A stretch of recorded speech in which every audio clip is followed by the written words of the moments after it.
this is just a quick message to let you know that we are out here on Green Island today, which is a small island off Cairns, to outplant corals as part of Coralpalooza 2023. It's really critical that the tourism and science works together. So the science provides the means of optimising methods and measuring the ecological benefit of what we're doing. The tourism infrastructure enables all this to happen.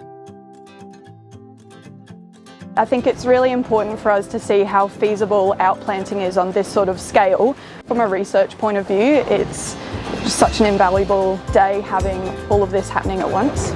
It's amazing to be involved now, knowing what a large-scale event this is, that it's happening all over the globe, and the fact that this is the first time that the Whitsundays has been included in this event. It's really special to be part of it.